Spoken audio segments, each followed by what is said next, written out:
Sukkot is for everyone. Sukkot is our Creator's fall in-gathering. The Hebrew word sukkah translates into English as booth, hut, dwelling, or tabernacle. It comes from the root word sakak, meaning to be woven or knit together. Each year, in the 7th biblical month, when the moon is completely renewed by light, the Israelites were instructed to dwell in temporary shelters for 7 days. Contrary to what people say, this is not a Jewish holiday. Our Creator says these are His appointed times, and Sukkot is His 7th of 7 festivals. Leviticus 23, verse 2. Are you an Israelite? At the risk of offending the majority, there are no spiritual divisions. There are no Jewish, Christian, or Muslim additions or subtractions allowed by our spiritual Creator's Torah. Do not add or take away from my instructions. Deuteronomy 4, verse 2, and 12, verse 31 and 32. There is only one God, our spiritual Creator, who identifies Himself as Jehovah, meaning He is, He was, He shall be, and we are all one in His spiritual life. That all of them may be one, as you, Father, are in me, and I am in you. May they also be in us, so that the world may believe that you sent me.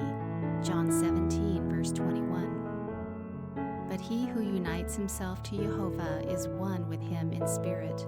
1 Corinthians 6, verse 17. For in one Spirit we are all baptized into one body, whether Jews or Greeks, slave or free, and we are all given one Spirit to drink. 1 Corinthians 12, verse 13. There is one body and one Spirit, just as you were called to one hope when you were called. One Lord, one faith, one baptism. Ephesians 4, verse 4. If you believe, then you have been renewed with spiritual life, also known as born again, through the word of truth, which is Jesus, His Hebrew name Yehoshua, meaning Jehovah is salvation. And that means you've been grafted into Israel. Appointments that have been set from the beginning of time. In the beginning, God said, "Let there be lights in the expanse of the heavens to make a distinction between the day and the night." And they did exist for signs and seasons or appointed times, and for days and years. Genesis 1, verse 14. Fall begins in the 7th month. In Hebrew, Chodesh means renewed moon, which is the sign of a renewed month. A count begins with the sighting of a sliver of light on the right or bottom side of the moon, also called the waxing crescent, linking the final 3 Moedim together. The first day, beginning in darkness, is called Yom Teruah, or Day of Trumpets. 10 days later is Yom Kippurim, or Day of Atonements, and 5 days later is the 15th day, Sukkot, or Dwellings. The moon is full, and those who keep or guard the word of Jehovah are ready to stop, cease, rest from all their bondage work, and begin celebrating the fall ingathering by dwelling outside for 7 days. On the 15th day of the 7th month, you are to hold a set-apart assembly. You must not do any bondage work, and you shall observe a pilgrimage for Jehovah for 7 days. Numbers 29, verse 12. On the 8th day you shall have a closing. You shall do no bondage work. Numbers 29, verse 35. Again, Jehovah spoke to Moses, saying, "Speak to the children of Israel, saying, on the 15th of this 7th month is the appointed time of Sukkot, for 7 days to Jehovah." Leviticus 23, verse 34. The first day is a set-apart assembly. You shall do no bondage work of any kind. Leviticus 23, verse 35. For 7 days you shall present an offering by fire to Jehovah. On the 8th day you shall have a set-apart assembly, and present an offering by fire to Jehovah. It is an assembly. You shall do no bondage work. Leviticus 23, verse 36. All people will be blessed. The scripture foresaw that God would justify the nations by faithfulness and foretold the good news to Abraham. All nations will be blessed through you, Galatians 3 verse 8 and Genesis 22 verse 18. If you've ever been unclear about the good news, this is it in a nutshell. All people will be blessed. What is the blessing? The blessing is life forevermore.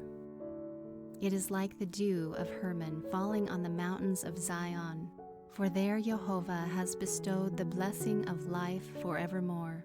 Psalm 133 verse 3. I call heaven and earth as witnesses against you today that I have set before you life and death, blessing and cursing. So choose life, that you and your descendants may live. Deuteronomy 30 verse 19. Blessed is the man who perseveres under trial, because when he has stood the test, he will receive the crown of life that God has promised to those who love him. James 1 verse 12. Blessed are those who wash their robes, so that they may have the right to eat from the tree of life, and may enter the city by its gates. Revelation 22 verse 14. Everything happens at Jehovah's appointed times. Therefore Jehovah himself will give you a sign. Behold, a virgin will be with child and bear a son, and she will call his name Emmanuel, or God with us. Isaiah 7 verse 14, 9, 6, and Matthew 1 verse 23. The Word became flesh and made his dwelling, or Sukkah, among us. We have seen his glory, the glory of the one and only Son from the Father, full of grace, or favor, and truth. John 1 verse 14. And I heard a loud voice from the throne saying, Behold, the dwelling place, or Sukkah, of God is with man, and he will live with them. They will be his people, and God himself will be with them as their God. Revelation 21 verse 3, Ezekiel 37 verse 27, and 2 Corinthians 6 verse 16. These are Jehovah's instructions for Sukkot. On exactly the 15th day of the 7th month, when you have gathered in the crops of the land, you shall celebrate the pilgrimage of Jehovah for 7 days, with a rest on the first day and a rest on the 8th day. Now on the first day you shall take the foliage of beautiful trees, palm branches and boughs of leafy trees, and willows of the brook, and you shall rejoice before Jehovah your God for 7 days. See Nehemiah 8:15 for more on the branches.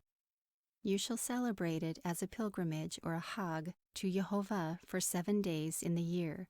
It shall be a perpetual statute throughout your generations. You shall celebrate it in the 7th month. You shall live in Sukkahs for 7 days. All who are born Israelites will live in Sukkahs, so that your generations may know that I had the children of Israel live in Sukkahs when I brought them out from the land of Egypt. I am Jehovah your God. Leviticus 23 verse 39 through 44.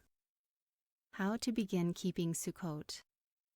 Sukkot is like the original Thanksgiving harvest or ingathering, along with the experience of dwelling in a sukkah for a week. I began small with a pup tent, but each year as I gain deeper insights about our Creator's provision and protection as I dwell in my temporary shelter, my sukkah celebration also grows. I've posted some pictures of some additional fun and creative ideas to make your fall ingathering celebration a joyous occasion to share with family and friends.